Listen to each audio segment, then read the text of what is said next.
Bonsoir tout le monde. Bienvenue à cette séance ordinaire du Conseil de la Ville de Baie-Saint-Paul.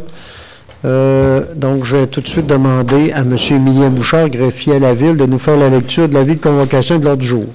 Avis vous est par les présentes données par le sous-signé greffier de la municipalité qu'une séance ordinaire se tiendra le lundi 9 septembre à compter de 19h à l'endroit désigné, soit au 15 rue Forget de Baie-Saint-Paul.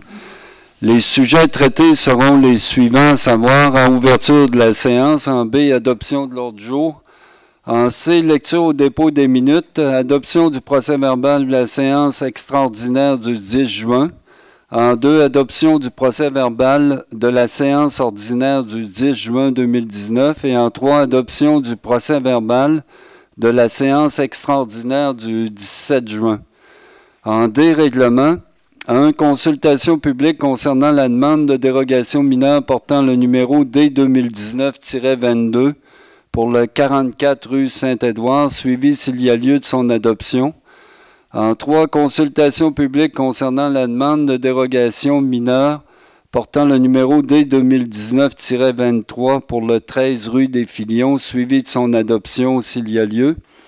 En 5, adoption finale du règlement R719-2019 ayant pour objet de modifier diverses dispositions des règlements d'urbanisme afin de faciliter leur compréhension et leur application. En 6, consultation publique portant sur le règlement numéro R726-2019 ayant pour objet de modifier le règlement de zonage dans le but principal d'autoriser l'hébergement sous des dômes pour le projet Horizon-sur-Mer Saint-Placide, suivi en 7 de l'adoption du second projet de règlement R726-2019. En 8, consultation publique portant sur le règlement numéro R731-2019, ayant pour objet de modifier le règlement de zonage afin d'autoriser l'usage traiteur et l'usage atelier de transformation de produits du terroir comme usage complémentaire à l'habitation, suivi en 9 de l'adoption du second projet de règlement R731-2019. En 10, adoption du règlement R732-2019, décrétant une dépense et un emprunt n'excédant pas 470 000 $ remboursables sur une période de 20 ans, pour l'exécution de travaux de remise en état de voirie, de réparation de ponceaux et d'aménagement, travaux devenus nécessaires suite aux pluies abondantes des 26 avril et 27 juin 2019, le tout y incluant les contingences, les taxes et les imprévus. 11. Avis de motion et présentation d'un règlement qui portera le numéro R733-2019 concernant la prévention et le combat des incendies. En 12, avis de motion et présentation d'un règlement qui portera le numéro R734-2019 concernant la qualité de vie. 13, avis de motion et présentation d'un règlement qui portera le numéro R735-2019 sur les activités commerciales particulières, colportage et vente de garage. En 14, avis de motion et présentation d'un règlement qui portera le numéro R736-2019, décrétant une dépense et un emprunt n'excédant pas 3 360 000 $, remboursables sur une période de 20 ans, visant principalement des travaux de construction d'une centrale d'énergie à la biomasse et à l'optimisation énergétique à la maison mère, le tout y incluant les contingences, les taxes et les imprévus. Résolution, administration et législation.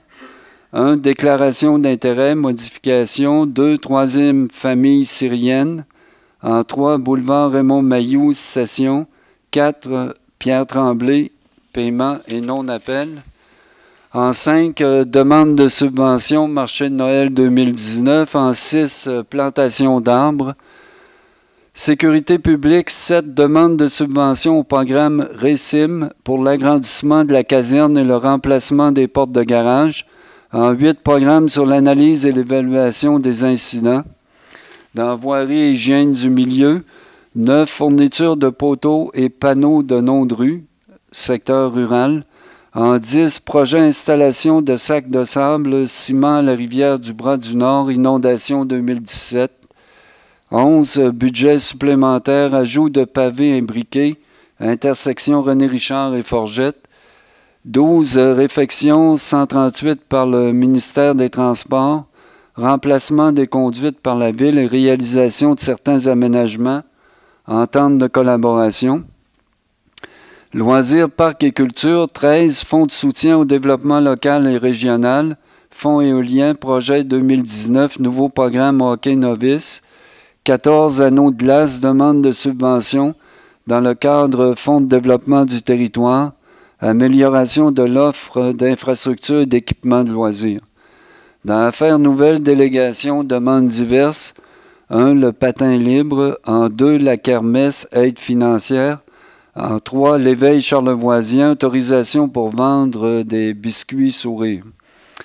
G, correspondance. H, lecture des comptes de 25 000 et plus et adoption des comptes du mois de août. Suivi de la période d'intervention des membres du Conseil. En J, des questions du public et en cas levé ou ajournement de la séance. Merci, M. Bouchard. Donc, je prendrai une proposition pour l'adoption de l'ordre du jour. Je vais l'appuyer. M. Goudreau, appuyé de M. Boily. Voilà. Maintenant, adoption en point C1, l'adoption du procès-verbal de la séance extraordinaire du 10 juin 2019.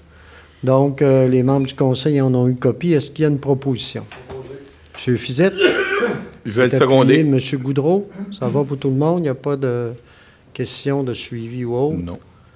Maintenant, l'adoption maintenant du procès-verbal. L'autre, c'était à la séance extraordinaire du 10 juin. Maintenant, on sera à la séance ordinaire du 10 juin 2019. Donc, est-ce qu'il y a une proposition? Je vais le proposer.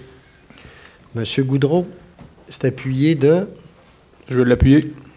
M. Pilote. Donc, ça va pour tout le monde. Maintenant, l'adoption du procès-verbal de la séance extraordinaire du 17 juin 2019. Propose. M. Duchesne. Je vais l'appuyer. Puis M. Boily. Donc, consultation publique maintenant en lien avec la demande de dérogation mineure dès 2019-22. C'est pour le 44 rue Saint-Édouard. Donc, on est en période de consultation publique. La nature de la demande, c'est d'autoriser pour un garage privé annexé existant une marge de recul arrière de 7,20 mètres alors que le minimum prescrit est de 7,50 mètres. Donc, ce qu'on nous dit ici, c'est que le garage privé annexé a été construit dans les alentours des années 1980, au même moment que le bâtiment principal, et ça avec un permis valide pour l'époque. Et il est difficile maintenant d'établir les droits acquis sur l'implantation du bâtiment principal ainsi que sur le garage. Donc, on vient faire une dérogation ici pour régulariser cette situation-là. C'est souvent le rôle, l'objectif des dérogations mineures. Je pense qu'on est en plein dedans cette fois-ci. Donc, est-ce que la recommandation du CCU est positive? Mais il y a peut-être des gens qui sont ici qui ont des questions, des commentaires. Sinon, je vais être là à la période de consultation publique et demander une proposition. Je vais le proposer. M. Pilote, appuyé de M. Fizette. Maintenant, consultation publique concernant la dérogation mineure dès 2019-23 pour le 13 rue des Filions. La nature de la dérogation, c'est en 2 volets, autorisé pour une marge de recul avant de 5,79 mètres pour le bâtiment principal et de 5,69 mètres pour l'abri d'auto annexé alors que le minimum prescrit est de 6 mètres. Et autoriser une marge de recul arrière de 0,77 mètres pour la remise alors que le minimum prescrit est de 1 mètre. Ici, on parle encore de quelque chose qui a été fait autour des années 1985 en fait. Les distances à ce moment-là projetées ont été inscrites. C'était de 6 mètres, c'est conforme à l'époque, c'est toujours conforme aujourd'hui. Encore là, il y avait un permis valide pour l'époque, mais c'est difficile, encore une fois, de retrouver. C'est la même situation que l'autre de tout à l'heure. Difficile de retrouver là, des questions de droit acquis ou quoi que ce soit là-dessus. Mais en fait, il n'y a pas de nuisance comme telle. Et encore une fois, l'objectif, c'est de régulariser une situation, qui est souvent le cas lorsqu'il y a un nouveau plan de localisation qui est fait. Donc, on est dans la période de consultation publique. Est-ce qu'il y en a qui sont ici pour réagir par rapport à cette demande-là? Sinon, je vais éclore la période de consultation publique et demander dire que le CCU est favorable, recommande au Conseil d'accepter la dérogation. Donc, M. Duchesne? Je vais l'appuyer. M. Boily? Maintenant, adoption finale du règlement R719-2019. Donc, ayant pour objet dont le but principal est de modifier diverses dispositions des règlements d'urbanisme afin de faciliter leur compréhension et leur application. Donc, ça a déjà fait l'objet de toute la panoplie là, des consultations. Je ne reviendrai pas trop là-dessus. Comme ça dit, ça vient régulariser certaines situations et corriger parfois des petites erreurs, des coquilles, puis puis parfois à l'usage aussi, on s'aperçoit que notre règlement a besoin de certaines corrections. C'est ce qui a été fait ici. Donc, est-ce que j'ai une proposition pour l'adoption finale? Je vais le proposer. M. Boily, c'est appuyé. Je vais l'appuyer, monsieur. Madame Lamy. Maintenant, consultation publique concernant le règlement R726-2019. Donc, c'est un règlement qui a pour objet de modifier le règlement de zonage dans le but principal d'autoriser l'hébergement sous des dômes pour le secteur Horizon-sur-Mer, dans le secteur Saint-Placide, ce qu'on appelait auparavant Horizon Boisé. Donc, l'offre d'hébergement sous dôme est une offre d'hébergement alternative en croissance. Un petit groupe de promoteurs désire développer cette offre à Baie-Saint-Paul et ils veulent le faire sur le projet de développement résidentiel et de villégiature de l'Horizon-sur-Mer. Et ils se sont montrés intéressés et là, ils iraient ici sur, je pense, c'est 2 terrains, hein? Puis ils en feraient 5 chacun. 5 sur chacun des terrains, 2 terrains qui étaient au début prévus pour du résidentiel. Là, on irait pour qu'ils puissent y aller de la construction de dômes. Donc, en période de consultation publique, est-ce qu'il y en a qui sont ici qui auraient des questions, des commentaires par rapport à cette demande-là? Donc, sinon, simplement ajouter que nous, au Conseil, on pense que ça vient diversifier l'offre. C'est une offre qui est une certaine demande pour ce type de choses-là. On semble avoir des promoteurs intéressants là-dessus. Donc, c'est ce qui fait là, qu'on avance. Quand même, c'est un petit projet, mais qu'on a décidé là, de prendre un certain risque avec ces personnes-là. Donc, est-ce qu'il y a une proposition? Je vais proposer, monsieur. Pour l'adoption du second projet, donc, Mme Lamy. Je vais l'appuyer, monsieur. Et de M. Boily. Oui, vous vouliez ajouter? Non? Ça va? OK. Tout le monde ça va pour tout le monde? Oui. Maintenant, consultation publique avec le projet de règlement R731-2019 qui a pour objet de modifier le règlement des hommages afin d'autoriser l'usage traiteur et l'usage atelier de transformation de produits de terroir comme usage complémentaire à l'habitation. Donc, on avait eu une demande là-dessus. On est en période de consultation publique. On avait une demande en lien avec quelqu'un qui faisait dans le secteur, en secteur habitation, dans le secteur de la rue Leblanc, si je me souviens bien. C'est exactement. Qui faisait la demande pour pouvoir opérer le service de traiteur à même sa résidence. Ce qu'on s'est aperçu en cours de route, on sait qu'on a déjà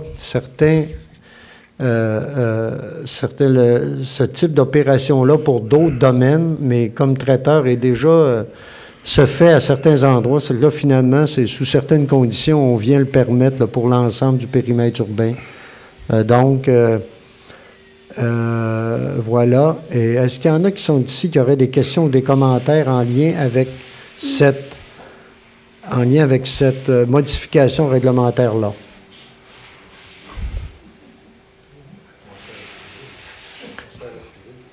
Ben oui, hein? OK, c'est l'aspirateur, OK. C'est rassurant malgré tout. Ça a envoyé un message. Sans équivoque, M. le maire. On aspire. Donc on aspire. Donc, ça va pour la consultation publique, ça va. Si je n'ai pas d'autres commentaires, je vais passer à une proposition Je le propose, M. le maire. Projet. M. Goudreau, appuyé de M. Fizette. Maintenant, adoption du règlement d'emprunt R732-2019, en lien avec les pluies qu'on a eues cette année, donc les plus abondantes des 26 avril et 27 juin. Donc ici, vous vous souvenez, on a fait un avis de motion, on avait déjà parlé du montant d'argent, donc et des troubles évalués à 470 000 $. Donc on irait avec un règlement d'emprunt sur 20 ans pour nous permettre de régler ces problèmes-là. Vous vous souvenez, les principaux endroits là, où on a eu des problèmes, là, donc secteur, entre autres, de la côte de Pérou, du chemin Saint-Gabriel et d'autres endroits également. On s'est inscrit là-dessus aussi auprès du ministère de la Sécurité publique là, pour le décret. Hein, puis on a droit à une subvention. Hein, je pense, M. Bouchard, de... Oui, mais le montant n'est pas déterminé encore. Mais... Il faut réaliser aller, les travaux puis faire la demande en conséquence et voir qu'est-ce qui va être admissible. Hein? C'est ça. Ça va varier entre 50 et 75 environ. Et qui sera appliqué au règlement d'emprunt. Directement sur le règlement. Donc, ça va pour ça. Donc, est-ce qu'il y a une proposition pour l'adoption du règlement? Je le propose. M. Duchesne. Je vais le seconder. Appuyez. M. Goudreau. Oui, M. Duchesne. Oui, allez-y. Excusez-moi. Tous les secteurs visés qui sont identifiés par le ministère vont recevoir de façon normale les réparations par lesquelles ils ont droit dans les zones visées. Là où on a prévu faire des travaux, on va les exécuter, oui. OK. Donc, ça va pour tout le monde là-dessus. Maintenant, avis de motion du règlement R733-2019 qui, en fait, concernant la prévention et le combat des incendies. Donc, en fait, vous savez, on a un nouveau schéma de couverture de risque en incendie. Il a été décidé également que le règlement de couverture incendie, maintenant, vous savez, on a un comité donc au sein de la MRC, donc on aurait sensiblement le même règlement pour l'ensemble des municipalités. Vous savez que le service d'incendie de la ville de Baie-Saint-Paul supervise l'ensemble des services également, vient en aide aussi à l'ensemble des services au niveau, entre autres, administratif. Qu'on a décidé aussi de distinguer le règlement d'incendie du règlement de qualité de vie, là, sur lequel on va tout à l'heure... on va présenter un avis de motion, en fait. Et donc, voilà, et le règlement de sécurité incendie là, précise plein de choses versus le schéma de couverture de risque, versus l'application, la prévention également, puis également, évidemment, très important ce règlement-là en lien avec toute la question des assureurs, à la fois pour la ville, mais aussi pour chacune là, des propriétaires là, de résidence, d'industrie ou de commerce de l'ensemble du territoire de la ville. Donc, est-ce qu'il y a quelqu'un qui présente l'avis de motion? Je vais le présenter. Monsieur Goudreau. Je vais l'appuyer. Non, c'est un avis de motion. Ça sera pour le projet de règlement. Dans un mois. Maintenant, l'avis de motion. Oui. Oui, M. Fizette, allez-y. Oui, pour la question, le projet de règlement, il sera... il est actuellement disponible pour les gens qui veulent le consulter, oui. Et puis, quand vous dites on verra ça au projet de règlement, ça veut dire que ça doit revenir ici à la table? Oui, c'est un avis de motion. En fait, l'avis de motion manifeste l'intention du Conseil d'en arriver à ça à une prochaine séance. Donc, normalement, nous, on va adopter le règlement en octobre à la séance ordinaire d'octobre. Ça va être à l'ordre du jour. C'est bon, merci. Okay. Avec les gens qui ont besoin de le consulter. Qui veulent venir ici le consulter. Je sais, est-ce qu'il va être sur notre site? Oui. Internet aussi? Oui, puis si des gens ont des questions, on va se faire plaisir pourront de les guider pour leur proposer la bonne personne pour répondre à leurs questions. Merci. Donc, maintenant, avis de motion pour le règlement R734-2019 sur la qualité de vie. Donc, donc ici, on arrive à la version qui a été travaillée, comme je l'ai dit tout à l'heure. La qualité de vie, en fait, c'est tout ce qui touche la réglementation applicable, entre autres, par la Sûreté du Québec, sur l'ensemble de plusieurs de nos règlements qui sont en fait, sur l'ensemble du bon fonctionnement de la vie ensemble. Donc, à bien des niveaux, si on le résume rapidement. Et c'est un règlement qui a été travaillé au niveau de la MRC. La volonté, ce que la Sûreté du Québec nous disait, c'est qu'elle voulait le plus possible avoir un règlement unique pour l'ensemble des municipalités. Ce qu'on avait auparavant, on n'a pas changé de tant que ça. C'est ce qu'on avait déjà. Il est venu des modifications. Toute la question du nouveau règlement incendie a joué, mais également des demandes de certaines municipalités, entre autres en lien avec la question de la chasse, du tir des armes à feu, mais également la question des animaux, toute la question des animaux, de pouvoir permettre, entre autres à la SPCA, de pouvoir appliquer certains aspects du règlement. C'était pas auparavant, mais là, on vient de l'ajouter. Donc, c'était important. Puis en même temps, on en a profité, les alarmes, mais oui, on l'a modifié aussi là-dessus, c'est vrai. Mais en même temps, on en a profité, c'est ça, pour refaire entièrement le règlement. Et voilà. Je prendrais une proposition, une présentation d'avis de motion. Je vais le présenter. Monsieur Boily. Maintenant, puis pour la même chose pour ce règlement-là, de ce dont M. Fizette demandait tout à l'heure, la même chose, il peut être consulté n'importe quand par les gens, puis n'est-ce pas? Oui, OK, voilà. De là, la nuance, M. le maire, de bien clarifier auprès des citoyens et citoyennes un avis de motion versus un règlement. Une adoption de règlement. Une adoption de règlement. Oui.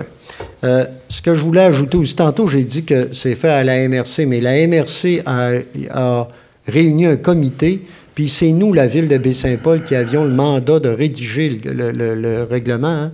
Oui. C'est Mme Ménard et Karine Gingras qui ont travaillé le règlement ici à la Ville. Et puis le comité était formé d'élus de chaque municipalité, de directeurs généraux, de différents représentants, conseillers ou autres de chaque municipalité. Okay? Donc, maintenant, avis de motion sur les activités commerciales particulières. Quand on dit activités commerciales particulières, là, on parle de colportage, vente de garage, cantine, etc. Pas applicable par la SQ. En fait, c'est des règlements qu'on différencie du règlement de qualité de vie. Donc, et dont les principaux éléments, je viens de vous les nommer là, particulièrement les ventes de garage et surtout la question du colportage, et qui vont être... puis on s'est aperçu que là, lui, on aurait peut-être voulu qu'il soit dans chaque municipalité, mais c'était tellement différent d'une à l'autre que finalement, on en adopte chacun un, mais il n'est pas applicable par la SQ, donc celui-là est plus facile d'application. Donc, s'il y a quelqu'un qui présente l'avis de motion. Je vais le présenter. Monsieur Pilote, ça va? Maintenant, avis de motion du règlement R736-2019, décrétant une dépense et un emprunt n'excédant pas 3 360 000 $. Et là, j'ai laissé mes affaires là-bas. Ça va bien, je n'ai pas mes documents, mais je vais y aller de mémoire. Bon, OK. Donc, j'ai pas mon document pour expliquer le... Y a-t-il quelqu'un qui l'a avec vous autres? Oui, on peut vous prêter. Amenez-moi donc mon document, s'il vous plaît. Je suis arrivé vite, là, j'ai laissé à mon bureau. Parce qu'il y a des éléments assez importants là-dedans, je ne veux pas dire n'importe quoi, là. C'est important de souligner. Donc, voilà. Surtout à 3 millions. Oui, quand même. Surtout à 3 millions. C'est un règlement décrétant une... Mais c'est parce qu'on l'étudiait avant, puis là, c'est arrivé rapidement. Donc, règlement décrétant une dépense et un emprunt n'excédant pas un montant de 3 360 000 $ remboursable sur une période de 20 ans et visant principalement des travaux de construction d'une centrale d'énergie à la biomasse et à l'optimisation énergétique à la maison mère, le tout y incluant les taxes nettes, les freins contingents et les imprévus. Donc, depuis déjà... d'abord, tout le monde sait que la Ville de Baie-Saint-Paul est propriétaire du complexe Maison Mère. Donc, dans le cadre, évidemment, ce complexe-là revêt des défis importants, dont un de ces défis-là est la question énergétique.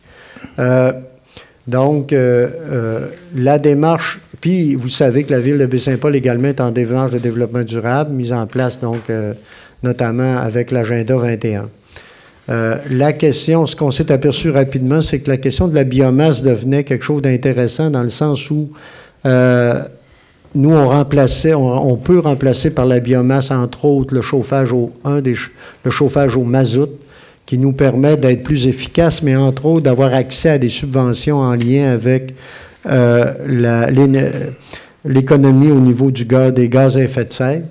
Et donc, c'est ce qu'on... Et on a demandé à notre monde ici à la ville et également accompagné d'une firme de travailler sur un projet pour Maison-Mère, donc de chauffage à la biomasse pour Maison-Mère. C'est un projet... Là, ce qu'on présente aujourd'hui, c'est la phase 1 d'un projet qui pourrait nous mener à une phase 2 et 3, entre autres, sur la question d'un réseau. Mais ce qu'on fait aujourd'hui, c'est qu'on parle de Maison-Mère, du remplacement de la chaufferie, donc vétuste au mazout de Maison-Mère. Cette nouvelle centrale permettra de chauffer le bâtiment ainsi que l'eau chaude domestique. Le coût de construction, incluant les honoraires professionnels, c'est 2,75 millions. Et on a également 0,4 millions qui va devoir être investi au niveau de la chaufferie existante, donc de Maison-Mère. Donc, vous savez, si on change les cuves au niveau du mazout, de toute façon, il faudrait le changer quand même. Donc, il y a ce montant-là. Et il y a également, évidemment, tous les frais contingents qui nous mènent à 3,36 millions. Là-dessus, on a une subvention qui va être applicable, même chose dont on a parlé tout à l'heure pour l'autre règlement d'emprunt. On a des subventions au niveau de la Fédération canadienne des municipalités, également au niveau des programmes de transfert énergétique du gouvernement du Québec, puis aussi du ministère Faune et Parc. Donc, on arriverait à une subvention de 1,38 millions, ce qui donne pour la ville de Baie-Saint-Paul, là, une contribution de la ville de 1,9 million sur le 3,36 millions là-dedans. Ce qu'il faut voir aussi, c'est que le bâtiment qu'on va construire pour la biomasse, il va déjà, à l'intérieur de ça, être fait en fonction d'un possible, je dis bien d'un possible réseau. Donc, ça va déjà être prêt là-dessus. Il est surdimensionné d'environ 25 à 30 pour accueillir les chaudières de la deuxième phase. Voilà, donc c'est déjà prévu. On parle ici d'une économie pour Maison-Mère. Là, on parle d'économie d'environ au minimum de 80 000 $ par année. En partant, là, qui va être possible. Puis là, on parle de 80 000 $ par année, c'est ça, incluant le remboursement du prêt. Là. Vous savez, tout ce qui va être fait là-dessus. Donc, c'est une économie appréciable pour ce bâtiment-là. Et en plus de l'économie, bien évidemment, en plus, la ressource va provenir de Charlevoix. Donc, là-dessus aussi, on est capable, selon les recherches qu'on a faites, d'avoir de la ressource forestière ici, probablement provenant de la forêt habitée au niveau du massif de Petite-Rivière-Saint-François, parce qu'il y a le comité là-bas multiressources qui gère ça pour la MRC. Et déjà, là-bas, il y a de l'exploitation durable de la forêt qui est faite, et donc on pense à juste seulement là pouvoir le faire.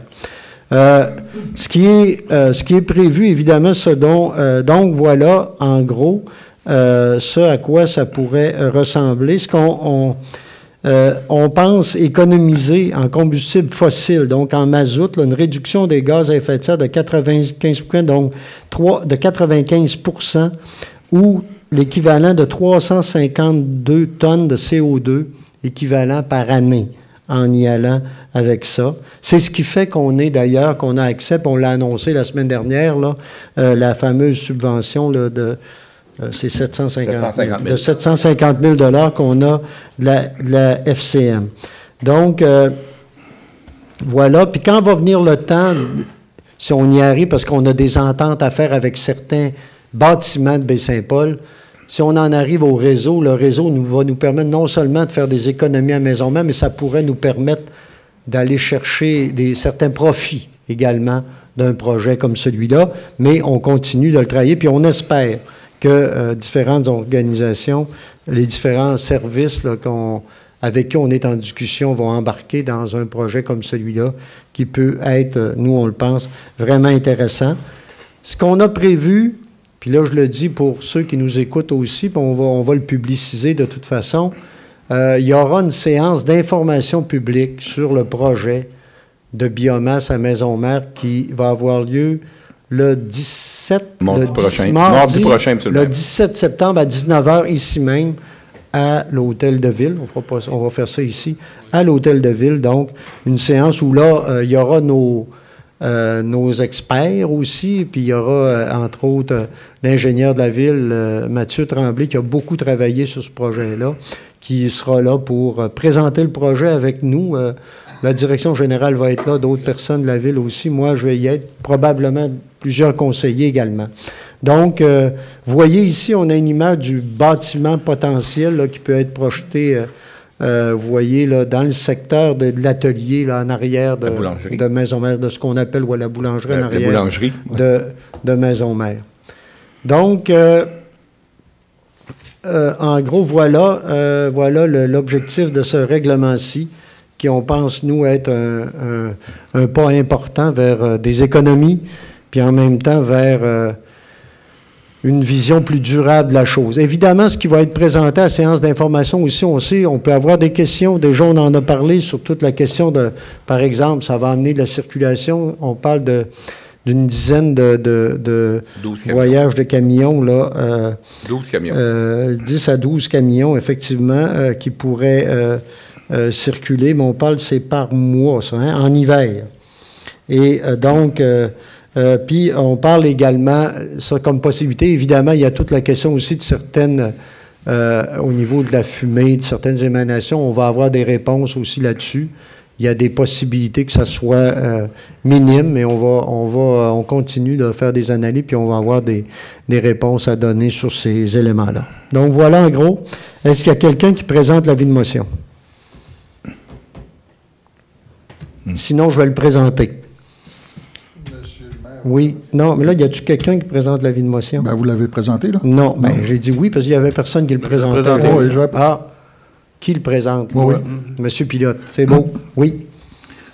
On s'entend bien ce soir ici, il s'agit d'une avancée pour permettre d'aller dans la direction de demander les subventions qui s'appliqueraient au projet, et ainsi de suite. On s'entend bien que c'est demandé.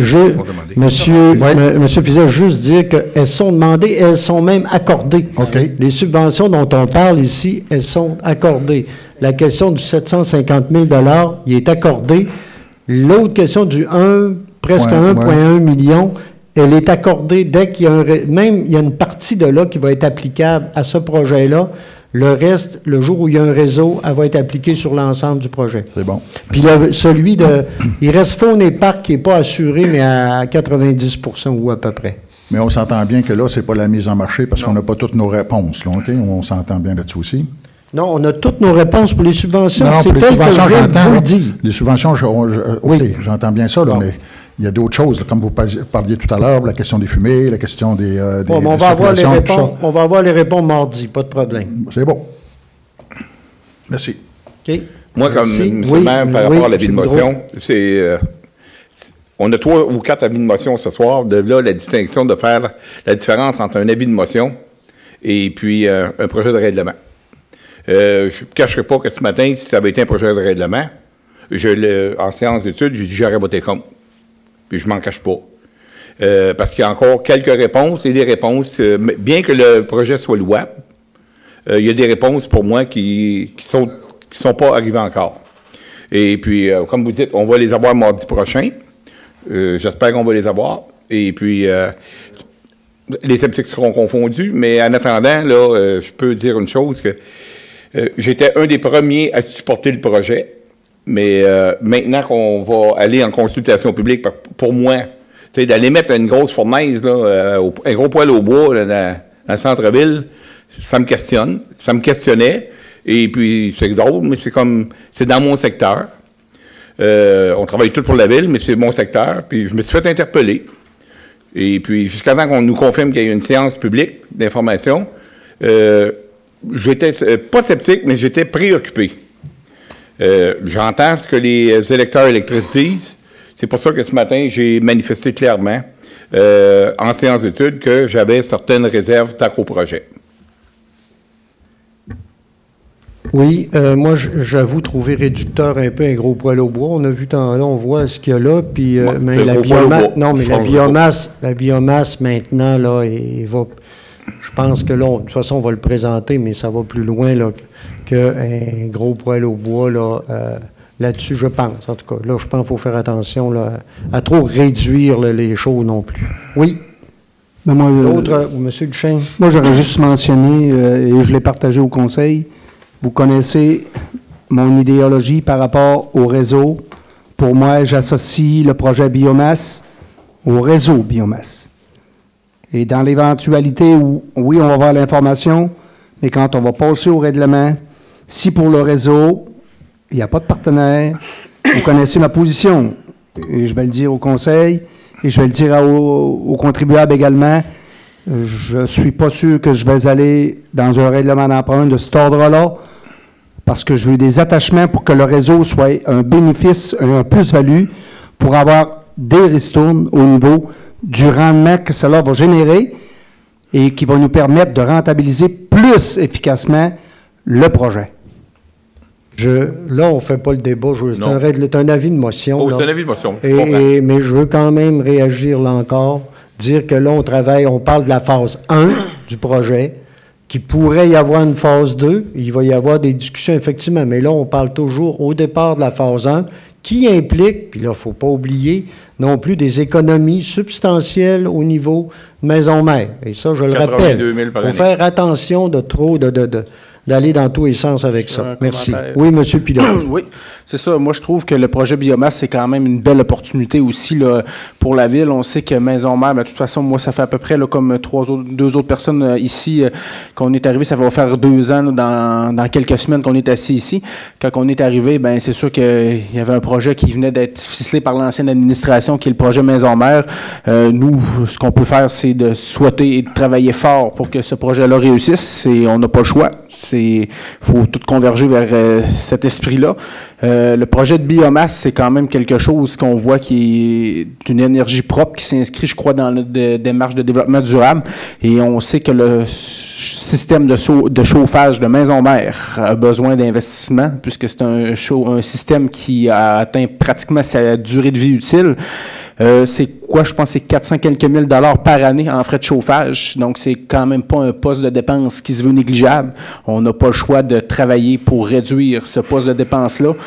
De diminuer de 80 quelques mille dollars par année, c'est quand même pas rien. Et si on se projette dans le long terme et qu'on regarde le possible réseau de distribution, ça, c'est pas rien non plus. Parce que la ville de Baie-Saint-Paul soit à la tête d'un réseau de distribution, ils puissent penser, et qu'il y a même des discussions actuellement là, avec des organisations du secteur public sérieuses, telles que le CIUS de la capitale nationale ou encore la commission scolaire de Charlevoix, c'est quand même un projet qui est louable, parce que si ces édifices-là consomment de l'énergie de chauffage et qui paient leur facture d'électricité, par exemple à la ville de Baie-Saint-Paul ou l'Hydro-Québec, ben c'est quand même des bénéfices pour la collectivité, puisque c'est nous ici qui va retirer de ces revenus-là. Fait que je crois qu'on est en ligne dans de quoi de positif.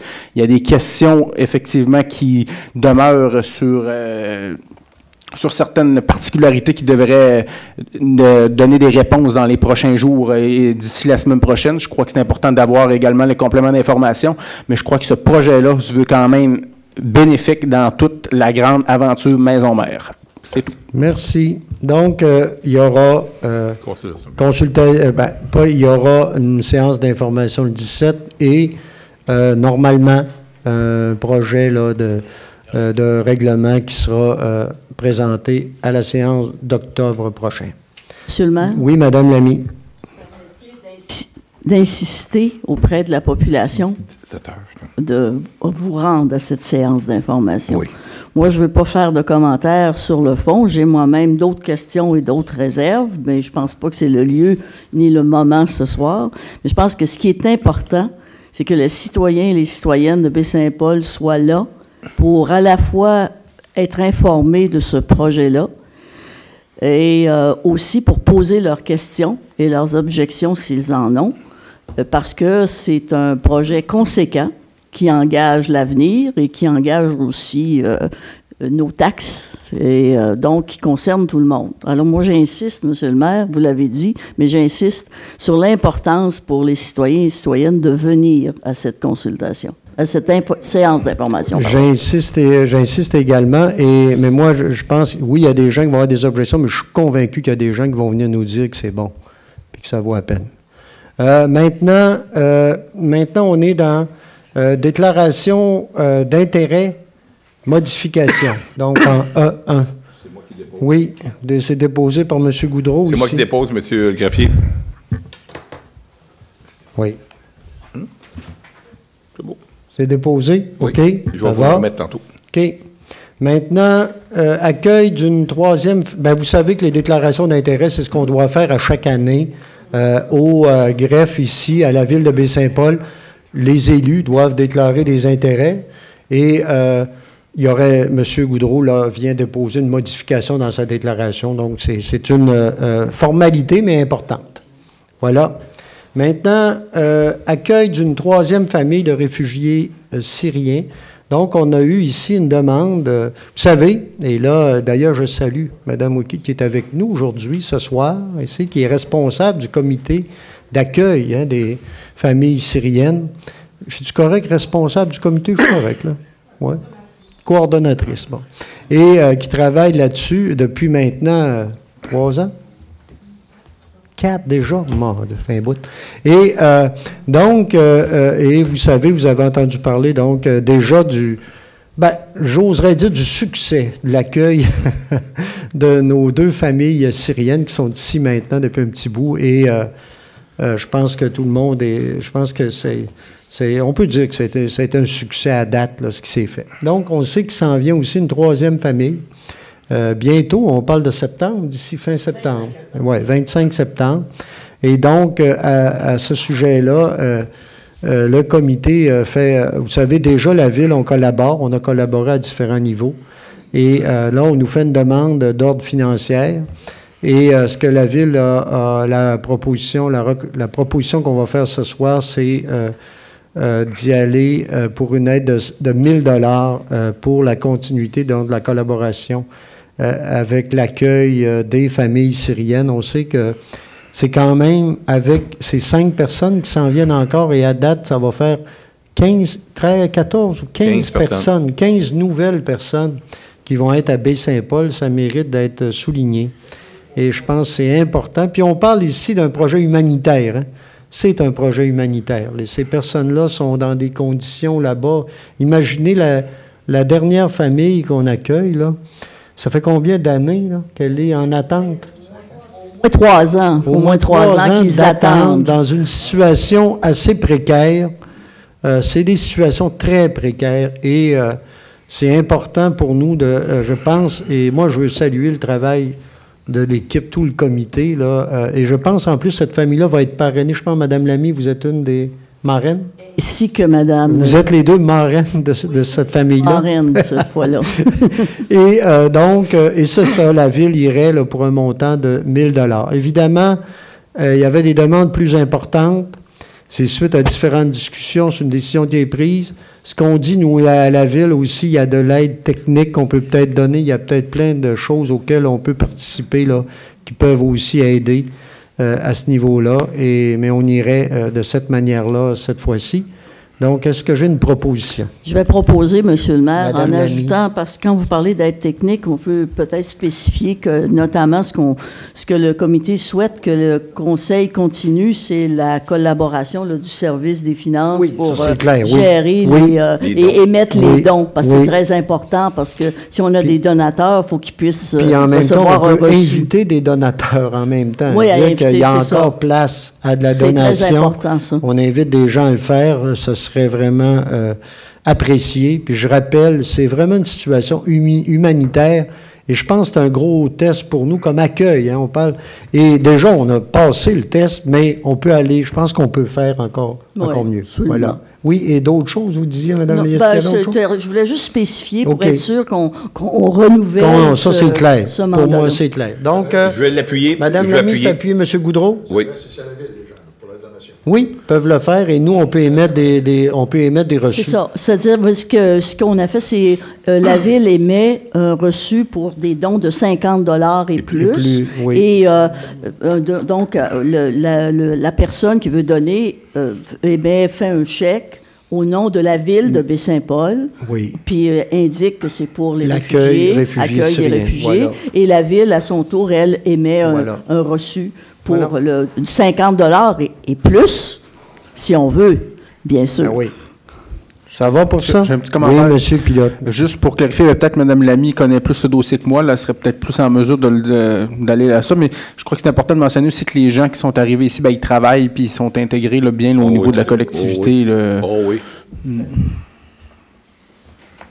C'est ce qui me faisait dire que pour moi, c'est un beau succès. C'est une belle... vraiment, c'est intéressant ce qui s'est passé. Absolument. Ça mérite vraiment d'être souligné. Mais vous savez, si vous permettez seulement un commentaire supplémentaire, c'est qu'on dit souvent, par rapport au dossier des réfugiés et des immigrants, puis on en entend beaucoup parler actuellement au Québec, tout le problème de l'intégration. Et alors, ce que l'on a fait ici avec Saint-Paul grâce au comité CAR, c'est que l'intégration est réussie parce qu'on a fait un accompagnement vraiment 100% dans toutes les démarches, surtout au tout début de leur installation. Et on voit ce que ça représente, en fait, l'accueil de gens qui sont d'une culture différente, d'une langue différente, très éloignée de la nôtre. Hein. C'est pas des gens qui viennent du Maroc et qui parlent déjà français. Alors, l'intégration réussie, là, c'est vraiment grâce à l'accompagnement assidu, quasi quotidien dans certains cas, au tout début, en tout cas, par les bénévoles qui ont assisté, puis qu'il faut saluer. Hein. Oui, puis de certaines institutions aussi je pense que le CIUS, la commission scolaire, les gens ont collaboré, hein, les institutions un peu partout. Là. Oui. On a eu une très belle collaboration, je pense, un peu partout. Là. Je pense que ça mérite de le souligner. Merci. Donc, maintenant, boulevard Raymond-Mailloux, session. Donc, en fait, c'est déjà fait, la question du terre-plein. Je pense qu'il y a déjà des choses qui sont réglées là-dedans. Tout est fait. On vient régulariser une transaction, là. Régler, M. Bouchard, si vous voulez. Parce que vous avez pas mal réalisé la négo. On complète un dossier de 2015. En fait, c'est cette parcelle de terrain-là qui avait été transigée là, en fonction d'un réaménagement du boulevard. Alors, les ententes étaient prises, il restait à le concrétiser au niveau notarial et ça se complète sous peu. Voilà, donc est-ce qu'il y a une proposition? Je vais le proposer. M. Goudreau, c'est appuyé? Oui. Appuyé, M. Fizette. Maintenant, M. Pierre Tremblay, paiement et non-appel, donc... en fait, on est dans un dossier qui date de près de 15 ans et dans lequel, pour ceux qui s'en souviennent, je ne le sais pas, là, mais M. Tremblay avait décidé de mettre une barrière sur le chemin Saint-Antoine-Sud, sur la continuité à la limite de son lot, en prétextant que le chemin était à lui. Et nous, on l'a contesté pour différentes raisons. Les raisons principales étaient l'accès au départ des personnes qui vivaient de l'autre côté de ce chemin-là. La deuxième, c'est qu'il y avait déjà eu certains travaux qui avaient été faits sur cet espace-là.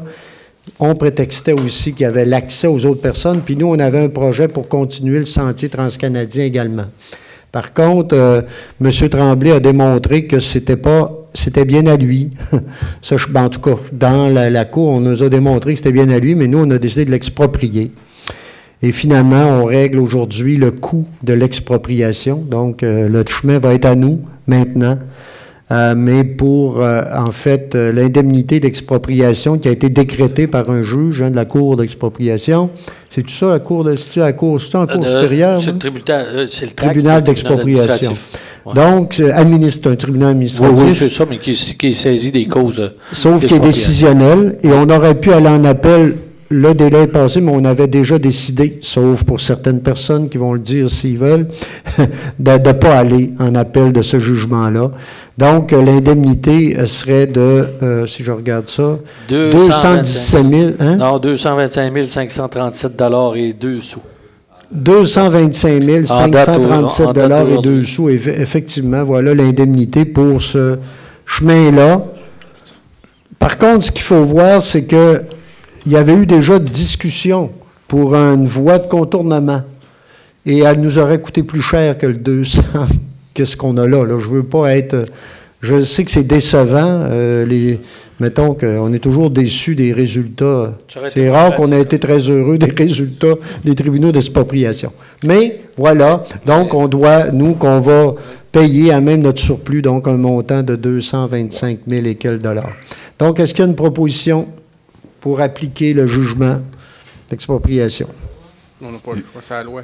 Je vais le proposer. Je vais l'appuyer. Il n'y a personne qui le fait. On ne le fait pas de gaieté de cœur. Pas du tout. Gaieté de cœur, mais c'est comme ça. Alors, c'est vraiment pas de gaieté de cœur. Donc, voilà, ça va d'une proposition, ça va pour tout le monde. Mais moi, je vais demander le vote quand même. Hein? Monsieur Duchesne va demander le vote pour acquitter.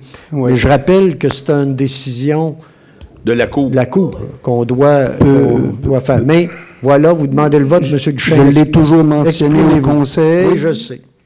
Que j'étais en défaveur de ça.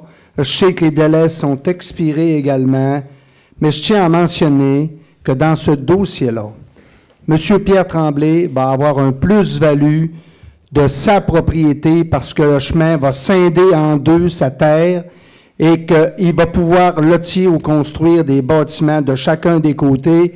Et ça, pour moi, je pense qu'il aurait dû en être pris compte. Moi, j'aurais préféré aller en appel. Et je rappellerai que dans le jugement, là, il y a des demandes qui sont faites à M. Pierre Tremblay, dont il a des montants consentis, mais qu'il n'a pas l'obligation de mettre en application. Pour moi, je pense que j'aurais préféré, de par nos avocats, qu'on aille en appel. Je respecte la décision du Conseil, mais je tenais à m'exprimer quand même sur ce sujet, entre autres sur le plus-value de sa propriété, qu'il va être capable de scinder en plusieurs propriétés parce que ça va devenir un chemin public. Donc, voilà. Maintenant, est-ce que... Là, j'ai une proposition, une demande de vote. Quels sont ceux qui sont favorables à ce qu'on exécute le jugement, donc on paye la compensation? Pas trop le choix. Ce sont ceux qui sont contre? C'est adopté majorité. Ça va? Maintenant, demande de subvention, donc le marché de Noël. Donc, vous savez, cette année, le marché de Noël va avoir lieu.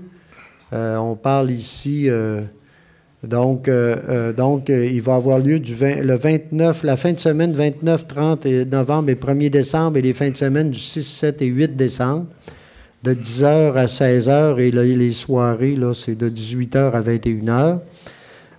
En fait, il y a plein d'activités, mais je vais les laisser faire la nomenclature de tout ça quand ils feront la présentation parce que la coordination du marché de Noël cette année va être faite par Réseau Charlevoix. En fait, en lien avec la COFEC encore, la COFEC existe, mais beaucoup en lien avec Réseau Charlevoix, qui organise des activités de Noël en lien avec le marché et le train.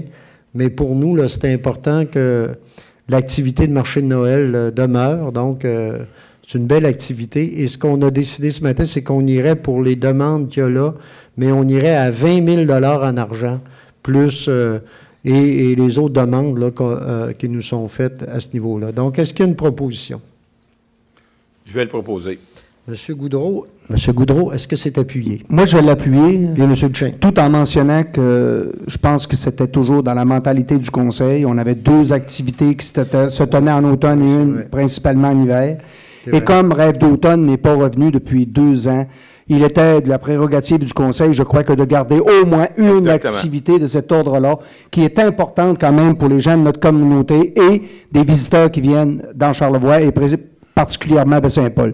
Donc, c'est une intervention, je pense, des membres du Conseil pour soutenir les activités et les infrastructures locales, entre autres.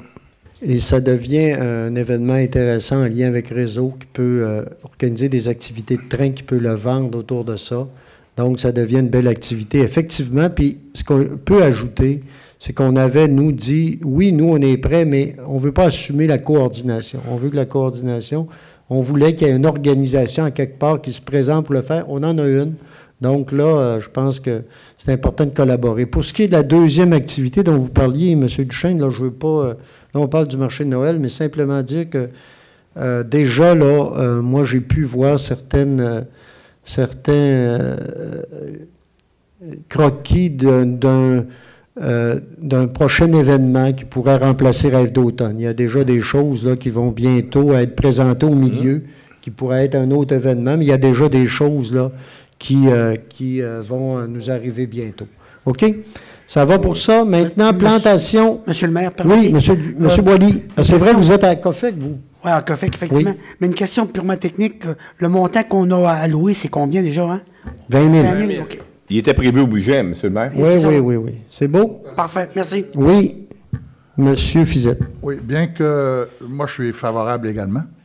Par ailleurs, je veux faire part de mon étonnement au fait qu'on puisse se permettre pour une telle activité un investissement de 20 000, alors que, bien sûr, que c'était prévu au budget, et puis qu'on soit frileux à investir pour recevoir des réfugiés chez nous, alors qu'ils demandaient 5 000, puis on n'accorde que 1 000. Alors, je voulais juste signifier que ce type d'étonnement-là, je pense qu'il va falloir qu'un jour, on puisse se re-questionner sur les investissements qu'on veut faire.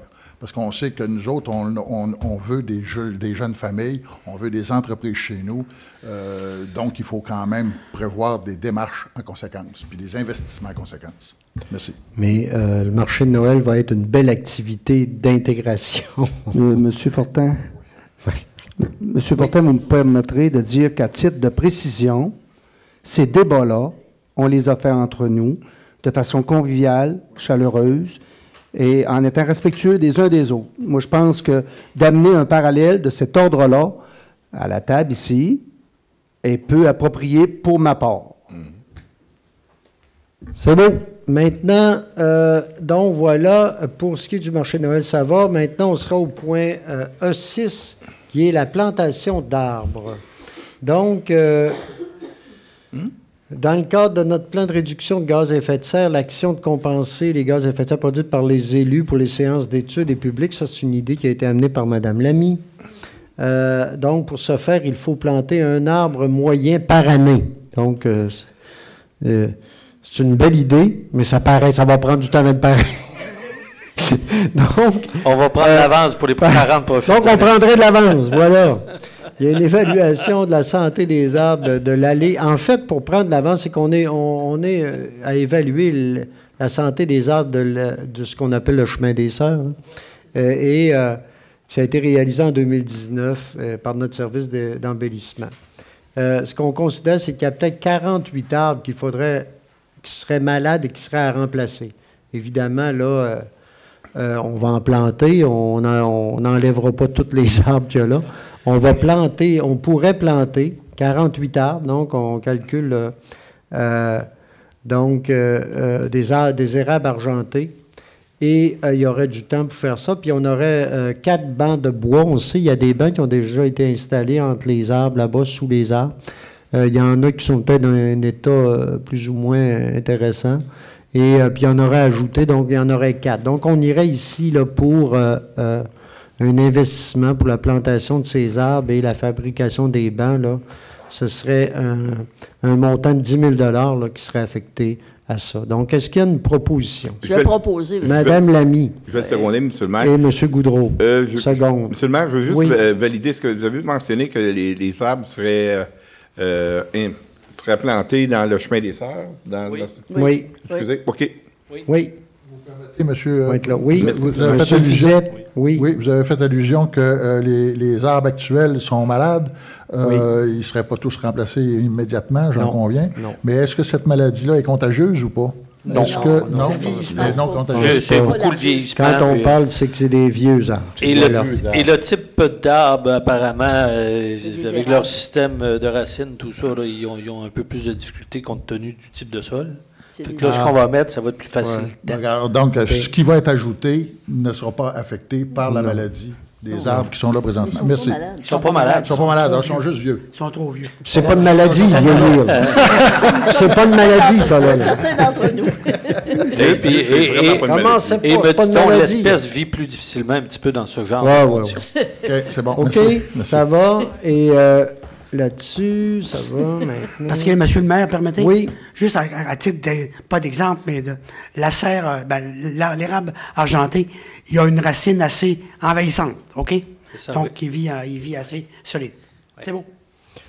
C'est bon. Ça va. Maintenant, on sera au point E7, qui est la demande de subvention au programme RICIM pour l'agrandissement de la caserne incendie et le remplacement de portes. C'est tel que ça avait été présenté à notre plan triennal en immobilisation. Le remplacement des portes de garage existantes, on en avait parlé. En vue de réduire, on réduirait notre consommation d'énergie avec ça, qui est quand même important. Et donc, on aurait accès également à une subvention du RICIM là, qui pourrait aller jusqu'à 70 % des coûts de ce projet-là. Les coûts qui seraient évalués à... On n'a pas encore, là, on va... Non, on va être en estimation budgétaire. Là, en fait, l'idée, c'est d'aller en estimation puis de faire une demande au RICIM. Tout à fait. Oui. Donc, est-ce qu'il y a une proposition? M. Duchesne? Je vais l'appuyer. Appuyer M. Boily. Programme sur l'analyse et l'évaluation des incidents, donc avec le schéma de couverture de risque en incendie, de plus en plus, il a été manifesté qu'il fallait documenter la plupart des événements en incendie, la plupart des gestes qu'on pose, il faut les documenter. Et il y a des programmes qui existent pour le faire, qui viennent outiller les services incendies à le faire. Donc, chacun des services incendies de la MRC va mettre en branle ce programme-ci, là, qui est le programme d'analyse et d'évaluation des incidents. Donc, à chaque fois qu'il y a un incident qui arrive, il faut y aller là, rédiger un programme d'analyse là-dessus. Et nous, le service d'incendie de la ville de Baie-Saint-Paul, on va adopter le nôtre. Mais ce qu'on fait dans le cadre de l'appui aux autres municipalités, on peut venir en appui avec d'autres municipalités qui désirent monter ce programme-là. Donc, est-ce qu'il y a une proposition là-dessus? Je vais le proposer. Monsieur Goudreau, c'est appuyé? Je vais l'appuyer. M. Boily. Fourniture de poteaux et panneaux de rue secteur rural. Donc, on est à notre, je pense, c'est troisième étape. La phase finale. Phase finale. Vous savez, on a commencé à changer tous nos plaques de nomination des rues et chemins de la municipalité. Et là, on irait du côté plus rural là-dessus, là, et on irait ici avec notre fournisseur qui est Larouche Lettrage et Gravure. Un prix de 24 369,44 $. Donc, voilà. Et là, avec ça, on viendrait, d'après ce qu'on voit, le compléter. C'est 72 poteaux, 94 panneaux. Et bon, puis des guédis avec ça, là.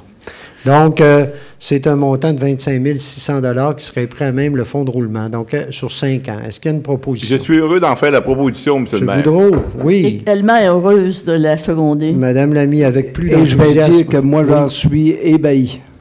Eh ben, ça va bien. Ah non, mais en fait, moi, j'avais eu des commentaires comme quoi on était... Le dernier secteur, c'était les citoyens de troisième classe. C'est vrai, puis c'est pas vrai, mais en fait, c'est troisième rang. Mais... En bout de ligne, ça a respecté la capacité de payer, parce qu'on l'a quand même... C'est quand même une grosse dépense. On l'avait mis en phase 3, mais je suis content parce que c'est dans mon secteur visé, en plus, puis dans le secteur de Mme Lamy. Mais je suis vraiment heureux qu'on ne pourra pas nous dire que c'est pas fait. C'est un engagement qui avait été pris. Puis, je suis content de le souligner.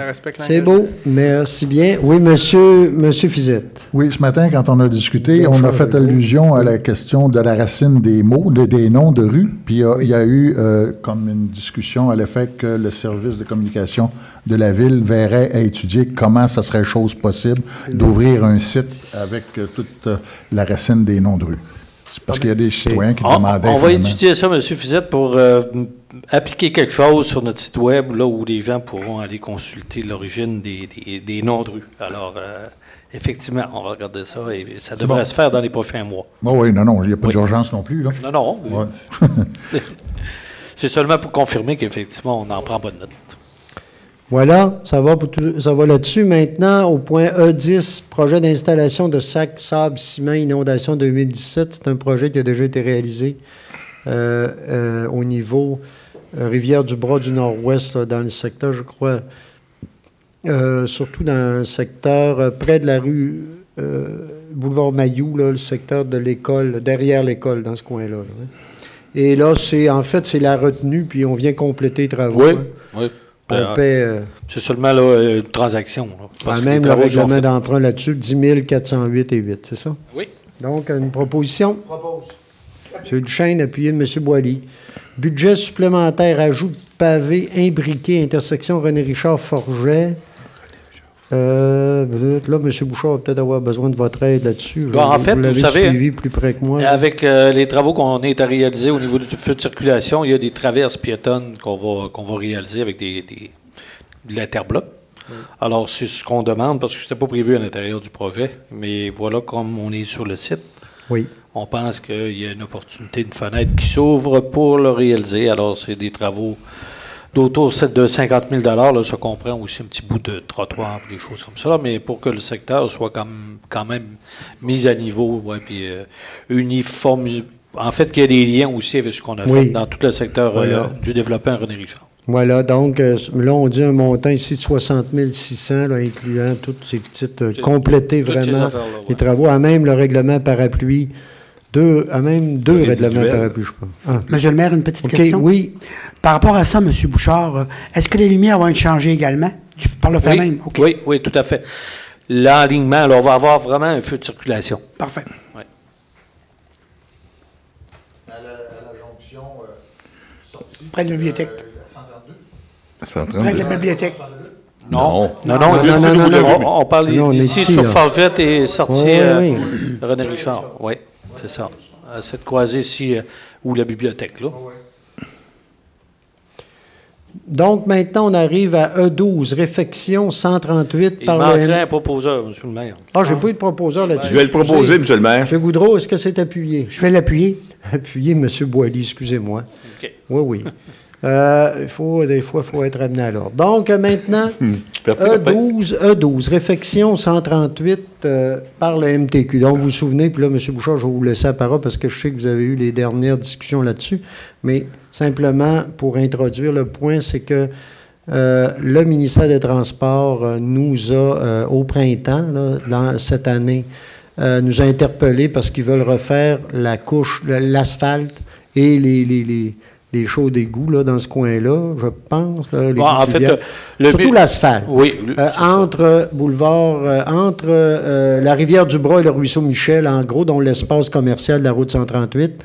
Et nous, on les interpellait en disant, nous autres aussi, on aurait des travaux parce que notre conduite d'amener a des problèmes. On voudrait faire des travaux d'aqueduc et d'égouts.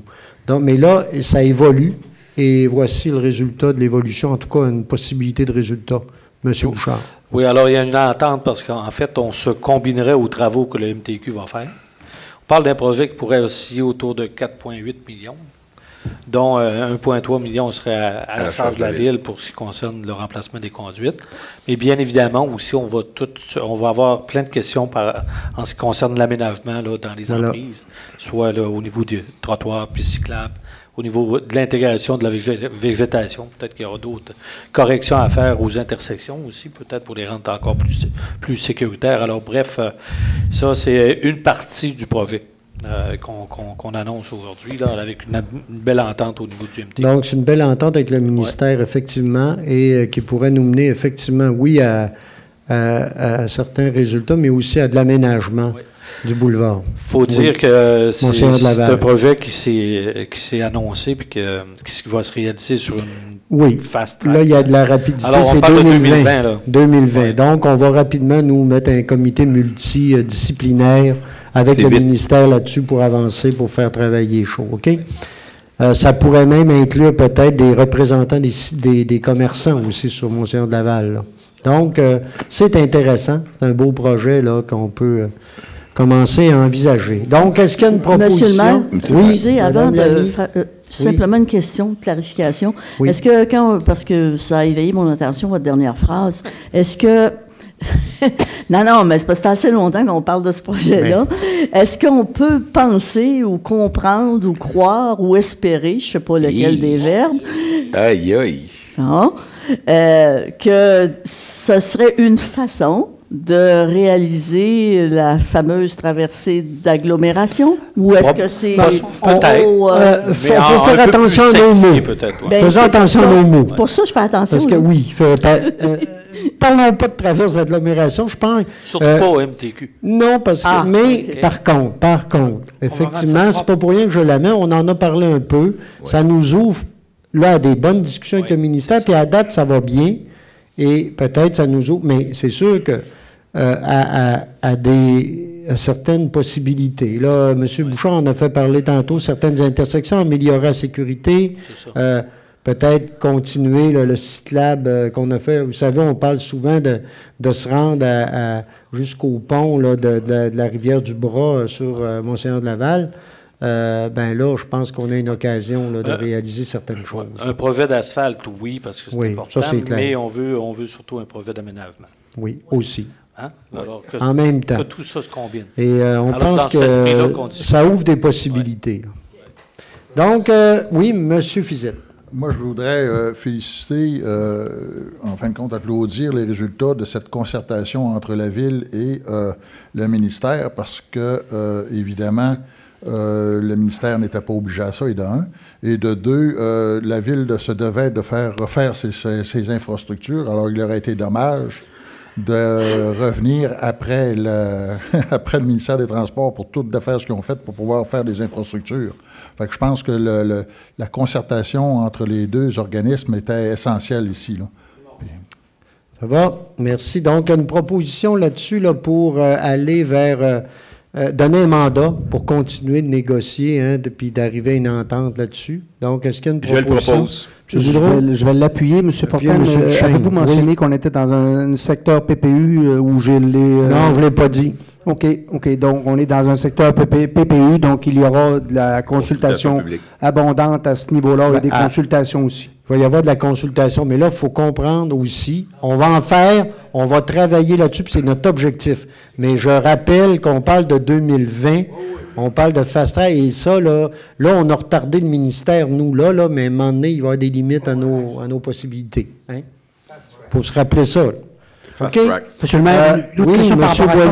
Oui. Par rapport au pont, il va y avoir une espèce de porte-à-faux, trottoir porte-à-faux? Ça va faire partie des discussions. OK, oui, c'est bon. C'est ça. C'est un peu tôt, là, mais effectivement, ça fait partie des... ça va faire partie des on va l'étudier à ce niveau-là. Commençons par les points qu'on a. Là, on va travailler l'asphalte. On va travailler également, nos conduites. On a certains aspects comme des trottoirs, comme de la sécurité qui peuvent être améliorés. Puis, suite à ça, suite à nos discussions avec le ministère, il y a peut-être d'autres choses qui peuvent arriver. Hein? Voilà. Okay. Une marche à la fois. Là. On va faire une marche à la fois. On a déjà un bon bout de fait d'escalier. Il y a encore quelques marches. On va essayer. OK? On va prendre l'ascenseur. Voilà. Bon, OK. Maintenant, fonds de soutien au développement local et régional, fonds éolien. Donc, vous savez, maintenant, la MRC nous demande, dans le cadre, vous savez qu'on a un retour, nous, sur les redevances en lien avec le fonds éolien. Et donc, là, on irait ici à préciser les différents aspects sur lesquels on placerait le 50 quelques mille dollars qu'on a là-dessus. Donc, il y aurait le projet, évidemment, le projet de la piscine du centre éducatif, vous savez, dans lequel on participe à raison d'un montant de 38 000 dollars par année qui serait là-dessus.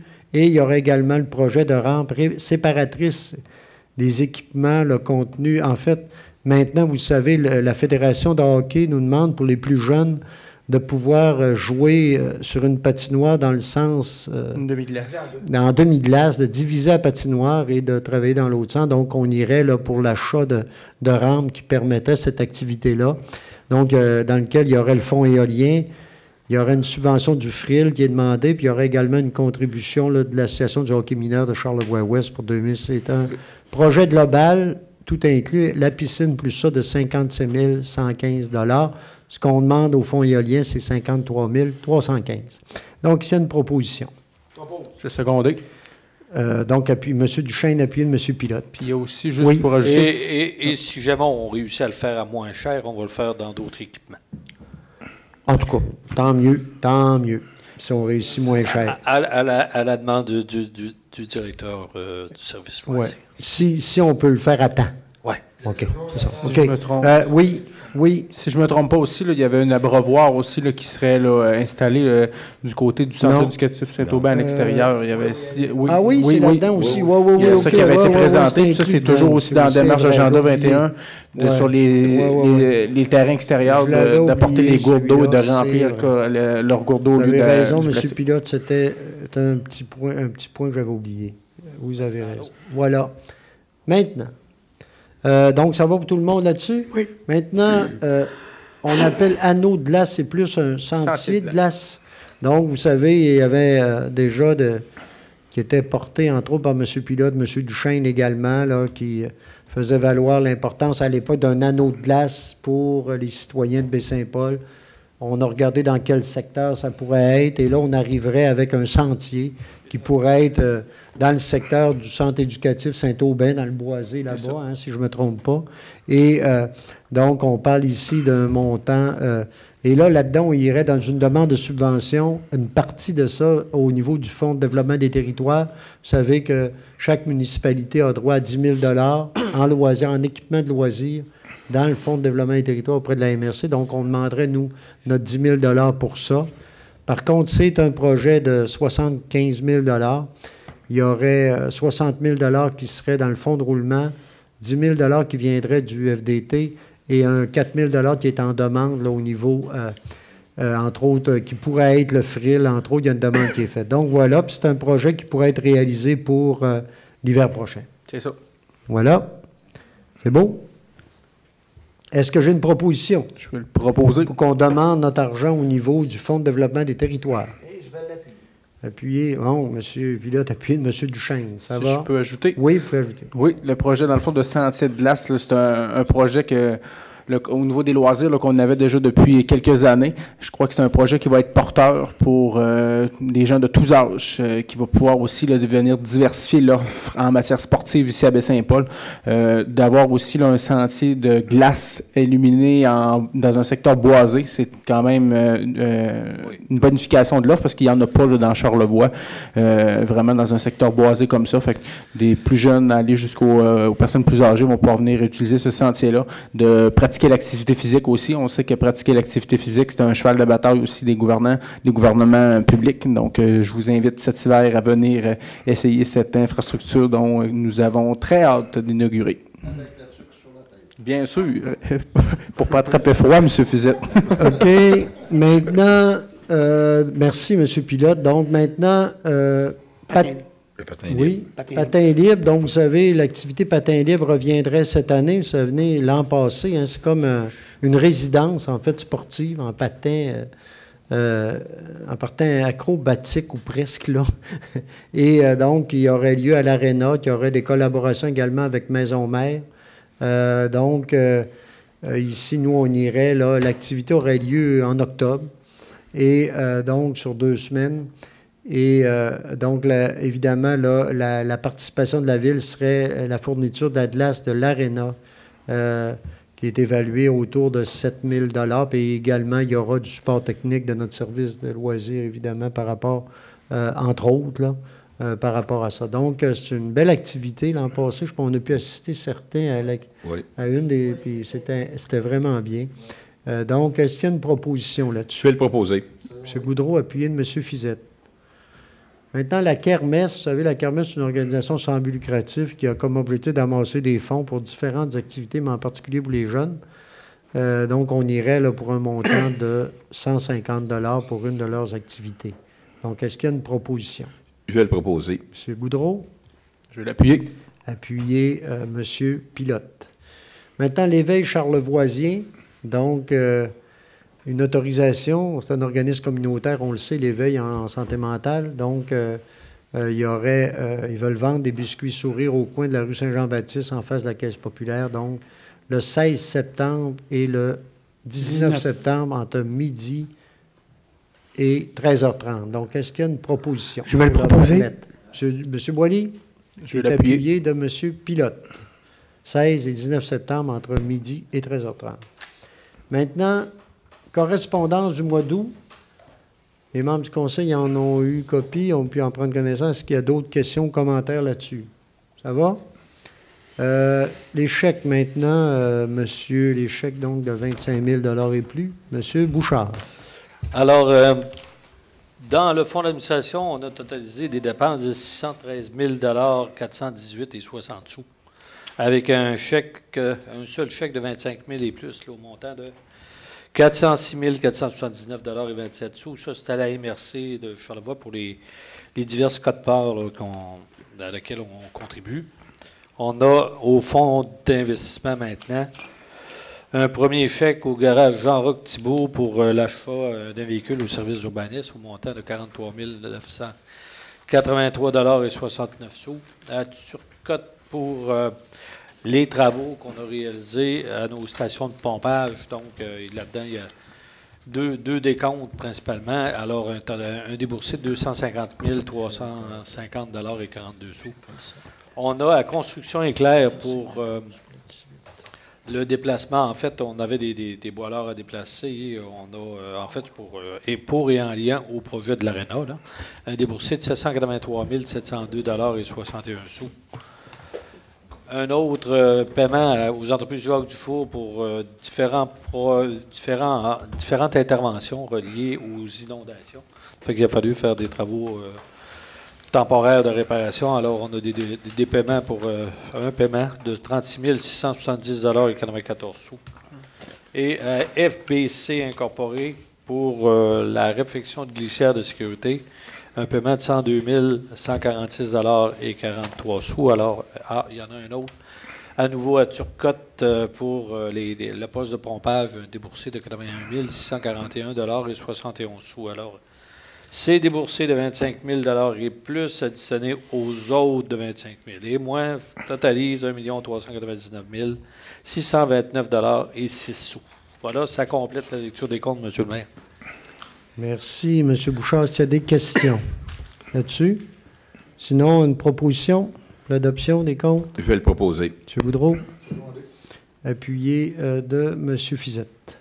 Maintenant, période d'intervention des membres du conseil. Y a-t-il? M. Boily, allez-y. Merci, M. le maire. Juste une question, M. le maire. Ben, une question. J'aimerais peut-être mettre en motion de félicitations à Annie Gagnon. Annie Bouchard, excusez. Le mot est bon, mais c'est la personne. OK. Annie Bouchard et également sa coéquipière Evelyne Gagnon. Voilà pourquoi je me suis trompé sur le Gagnon. Pour les Jeux panaméricains en paracyclisme, c'est quelqu'un, en fait, qu'on connaît, qui est directrice générale de notre centre communautaire. Puis elle a gagné, en fin de compte, 3 médailles, donc 2 d'argent puis 1 d'or. Deuxième sur le 88 km. Également sur piste, aussi sur le 1000 et 3000 mètres. Donc, je trouve que ça vaut la peine d'en parler. C'est assez intéressant et important pour elle et pour nous aussi. Puis, en fait, c'est le couronnement d'efforts et d'intensité, puis surtout du cœur au ventre comme elle l'a. C'est normal qu'on en puisse en parler de façon assez ouverte. Également aussi calculer que c'est 7 ans d'entraînement, puis 3 ans en collaboration avec sa coéquipière. Ouais. Donc, pour moi, ça serait une motion de félicitations que j'aimerais inscrire au procès verbal. Puis, nécessairement, autour d'elle, il y a une grosse machine. Ça va de soi qu'elle n'est pas toute seule. Mais il en reste pour moi que ses mécanos, ses physios et son hygiénisme mental, c'est très intéressant et important pour ce groupe-là. C'est à Lima. On s'en reparlera, mais dans les cas de Mme Bouchard et Mme Gagnon, je pense qu'on va s'en reparler sur la possibilité de tenir une activité ici à la ville pour souligner ça.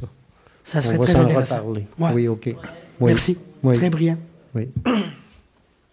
Voilà, pour moi. Merci. Oui, monsieur Pilote. Donc, je prends juste quelques instants pour, dans le fond, remercier les gens du club de pétanque.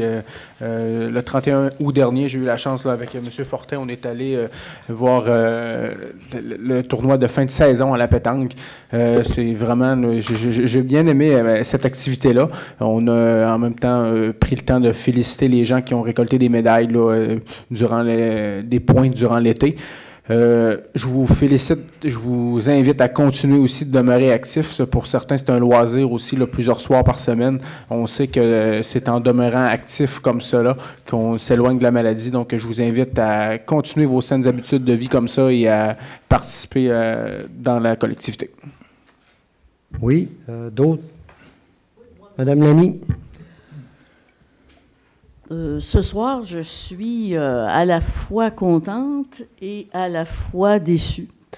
Je suis heureuse que le Conseil ait voté soutien de 1 000 $ et renouvelé aussi son soutien pour l'émission de reçus de dons de charité. Et je suis vraiment très déçue qu'on ait accordé que 1 000 $. Comme vous le savez, on l'a évoqué tantôt, mais je vais le reprendre pour le cas où des gens n'auraient pas entendu. Comme vous le savez, ça fait déjà 2 ans que nous avons reçu 2 familles syriennes, que nous avons conseillé, accompagné. Nous avons donc reçu 10 personnes qui sont en train de réussir, Monsieur le maire y a fait allusion tout à l'heure, de réussir leur intégration à notre milieu. Les enfants, qui sont au nombre de 6, fréquentent nos écoles et les parents, les 4 adultes, travaillent dans des entreprises locales. Ce sont donc des gens qui contribuent à la vie économique, déjà, après 2 ans, à la vie économique et sociale de notre communauté. Ce ne sont pas des parasites. Si cette intégration se réalise avec succès, c'est que nous le devons d'abord à la collaboration de tous les bénévoles qui se sont associés au comité d'accueil des réfugiés, qu'on appelle le CAR, aussi aux organismes, par exemple, comme l'hôpital, le CLSC, la commission scolaire, tout le personnel des organismes publics, en plus des bénévoles, ont fait, je pense, un magnifique travail d'accueil. Je pense que c'est important de le souligner. Et ce sont tous ceux qui ont contribué à cette intégration, sont tous des citoyens et des citoyennes de Baie-Saint-Paul. Et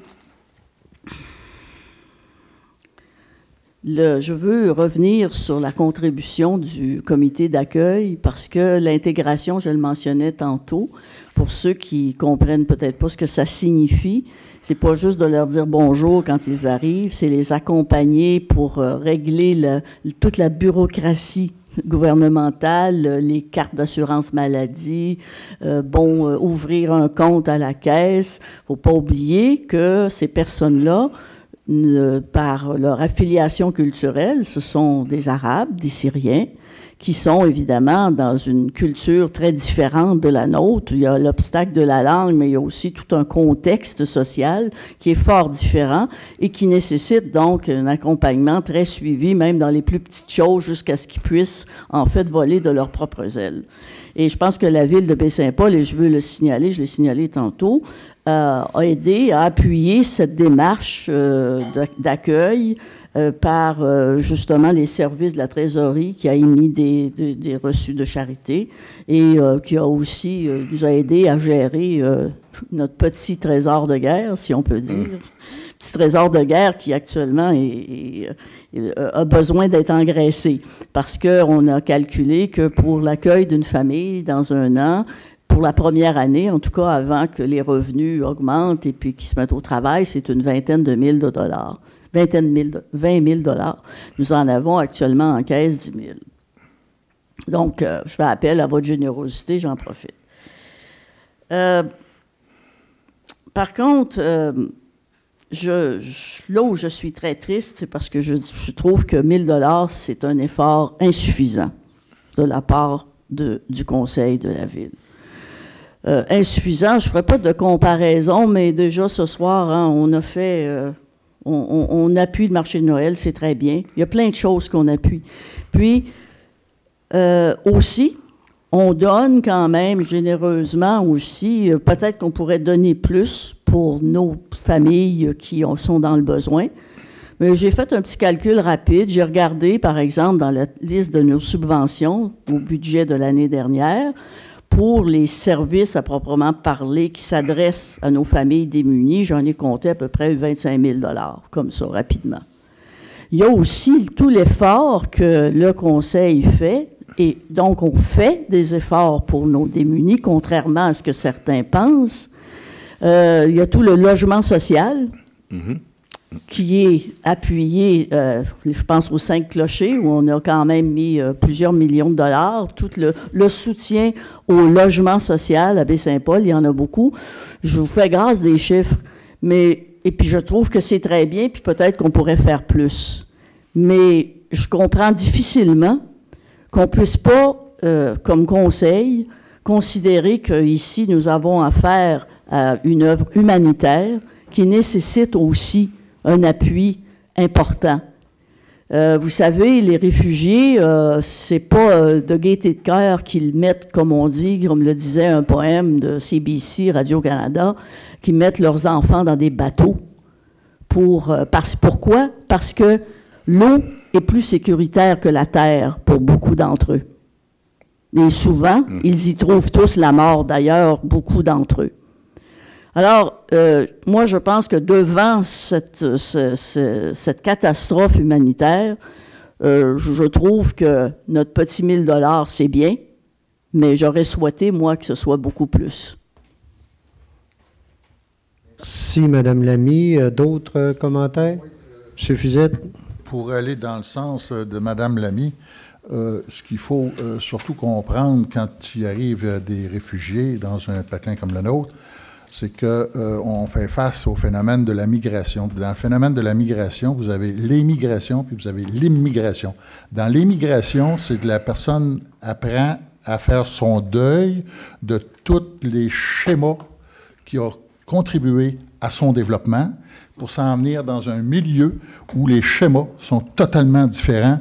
Alors donc, ils doivent s'y adapter. Puis, c'est plus facile pour les gens qui ont décidé de partir de la gauche vers la droite que pour les enfants qui suivent ceux qui ont pris cette décision-là, et j'entends ici les enfants. Les jeunes enfants, c'est plus facile parce que c'est des éponges, les enfants, OK? Mais l'adolescence ou le jeune adulte, lui, il peut avoir de la difficulté. Et de la difficulté au point où il pourrait avoir besoin d'aller en consultation. Et toutes les consultations dans le domaine de la santé ne sont pas tous gratuites. Alors donc, je voudrais qu'on garde ça à l'esprit, que peut-être il faudrait éventuellement là, que le Conseil puisse se pencher là, pour enrichir sa contribution. Merci, M. Fizette. Donc, d'autres commentaires? Oui, j'aurais juste un dernier petit point, M. le maire, comme on a parlé tantôt. Je voudrais vraiment réitérer auprès de la population l'importance de vous manifester mardi soir prochain lors de la séance publique d'information concernant le dossier biomasse. Je pense que tous ceux que je vais rencontrer cette semaine, je vais le dire. C'est important. Je ne dis pas que je suis contre, mais c'est plus facile de venir s'objecter avant qu'après. Un coup que la machine est partie, oubliez ça, là. Et puis, je pense que tout va être déposé, toutes les questions vont être répondues. Puis pour moi, là, c'est impératif, je vais le répéter toute la semaine. Je me répète, c'est important, la semaine prochaine, moi, je serais heureux que la salle soit comble. Merci. Aussi, pour le bénéfice de tout le monde, M. le maire, oui. Cette séance d'information va être télévisée aussi. Oui, c'est vrai, ça va être télévisé. Merci. Effectivement. Et voilà. Donc, il y a peut-être deux petites affaires. Une, sur la question du montant qu'on a voté tantôt, moi, il y a quelque chose qui m'agace un peu, je suis obligé de le dire. C'est de mettre dos à dos les dossiers. De mettre dos à dos l'argent qu'on peut donner. Faisons attention à ça. Moi, personnellement, là, j'essaie de travailler. Je ne mets pas les choses dos à dos. Chaque dossier, je le prends pour ce qu'il est, avec ce que ça veut dire et j'essaie de le faire. On doit essayer de le faire. Et faisons attention là, de dire, j'ai donné là, pourquoi je ne donne pas? Il y a des considérations, là, des fois, sur chaque dossier dont il faut tenir compte aussi. Puis ça, là-dessus, là, moi, c'est quelque chose, j'ai jamais aimé ce type de cette approche-là. Je le dis, écoutez, c'est personnel. L'autre chose, deux autres petites affaires que je veux dire avant de passer la parole au public. Je veux juste rappeler aussi, le 17, on a quelque chose, puis le 18, on a quelque chose. Le 18 septembre, ça va être le 18 septembre, donc à 19h30, à la salle de l'hôtel Le Germain. Il va y avoir quelque chose sur les ciels étoilés à Baie-Saint-Paul. Donc, vous savez que Baie-Saint-Paul a une politique. Et il y aura donc le soir, il y a une conférence également d'un monsieur du Mont-Mégantic, le monsieur Rémi Boucher, qui est affecté à l'Astrolabe du Parc national du Mont-Mégantic. Et donc, c'est en lien avec la politique de protection du ciel étoilé. L'idée est de sensibiliser la population là-dessus. Et donc, on invite la population. C'est gratuit, mais on peut s'inscrire, je pense. Je pense qu'on doit s'inscrire. On peut s'inscrire sur le site ou en venant ici. C'est préférable de s'inscrire. Il y a déjà du monde d'inscrits, mais je le rappelle, ça peut être... c'est intéressant. Ça peut être très intéressant. L'autre chose aussi, c'est... je voudrais juste dire, aujourd'hui, c'est paru, je pense, sur notre page Facebook. Moi, j'en ai pas, mais il y a quelqu'un qui me renseigne quand même sur ce qui se passe. Je finis par savoir quelque chose pareil. Je ne sais pas comment ça se fait, pas de page Facebook, mais je réussis.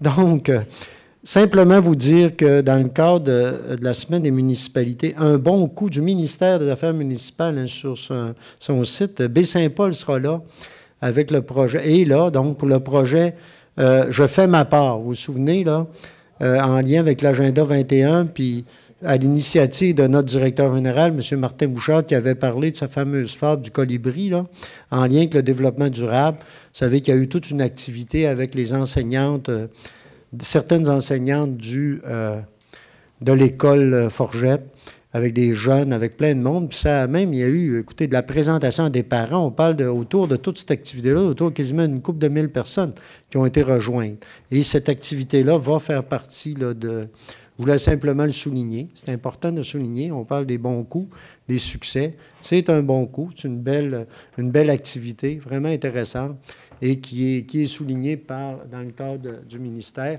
D'ailleurs, en arrière, on voit là, si notre ami de la caméra veut le montrer, ça tourne-tu, ces caméras-là? Oui, ça doit, ça. Et donc, en arrière, on a, vous voyez, le colibri. Hein? Le colibri avec différentes pièces de casse-tête, pas de puzzle, là, de casse-tête, de pièces qui sont installées là par les jeunes.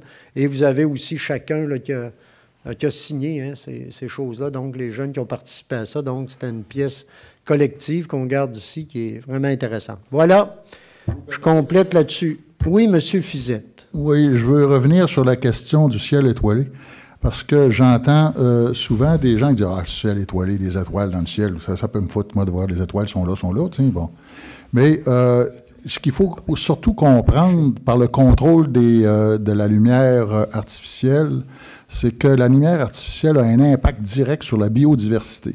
Et la biodiversité, c'est la source de notre vie aussi, hein, parce qu'elle ramasse les énergies solaires, puis c'est ça qui fabrique l'oxygène, elle ramasse le CO2, et ainsi de suite. Alors donc, c'est nécessaire à notre vie. Alors donc, c'est important, je crois, que l'on se sensibilise sur l'importance de contrôler nos éclairages artificiels. Alors, c'est à la base de tout ça, là, il y a plus que juste le fait qu'on voit ou ne voit pas les étoiles. OK. Merci, M. Fizette. Donc, maintenant, période d'intervention du public ou questions, commentaires. Ça va? Si je n'ai pas plus que ça, il me reste j'aurai une proposition pour la levée de l'Assemblée et en attendant, ben, vous souhaiter une bonne fin de soirée. Également à ceux qui sont encore là avec nous à la télé. Les saluts, nos amis journalistes également, mais on va se parler tantôt. C'est beau. Bye.